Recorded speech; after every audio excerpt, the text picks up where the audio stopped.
నమస్కారం. Tommy Genesis Mohan Raj అనే Indian origin ఉన్న కెనేడియన్ ర్యాపర్ తను చేసిన వికృత చేష్టలకి ఇప్పుడు ప్రపంచమంతా అవుట్రేజ్ చూపిస్తుంది. 2 మతాలని తను చాలా దారుణంగా అవమానించడం జరిగింది. ముఖ్యంగా మన సనాతన ధర్మం గురించి ఎవరైనా హేళన చేసినా, ఇలాంటి చర్యలు చేసినా హిందూ ధర్మం పాటించే మనందరం వాయిస్ రేజ్ చేయాలి. ఇలాంటి వాళ్ళు ఇంకోసారి ఇటువంటి తప్పులు రిపీట్ చేయకుండా మనందరం వాయిస్ రేజ్ చేసి గట్టిగా ఖండించాలి. ఒక పక్క మన భారతదేశ సంస్కృతిని, మనం పాటించే సనాతన ధర్మాన్ని ప్రపంచ దేశాల్లో విలువిస్తూ వాటిని ఫాలో అవుతుంటే, ఇలాంటి ఆడవాళ్ళు, అది ఇండియన్ ఆరిజిన్ ఉన్న ఒక అమ్మాయి ఇలా చేయటం అనేది ఎంత అసహ్యకరమో, అసభ్యకరమో మనమందరం ఆలోచించుకొని ఇటువంటివి జరగకుండా మనము మొదట్లోనే ఖండించాలని నేను కోరుకుంటున్నాను.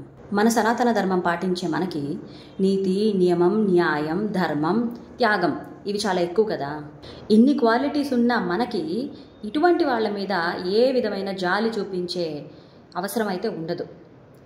దీని మీద మనందరం కూడా వాయిస్ రేజ్ చేయాలి. మొదట్లోనే దీన్ని తుంచివేయాలి. మరొక వీడియోతో మళ్ళీ మీ ముందుకు వస్తాను. ధర్మో రక్షతి రక్షితః.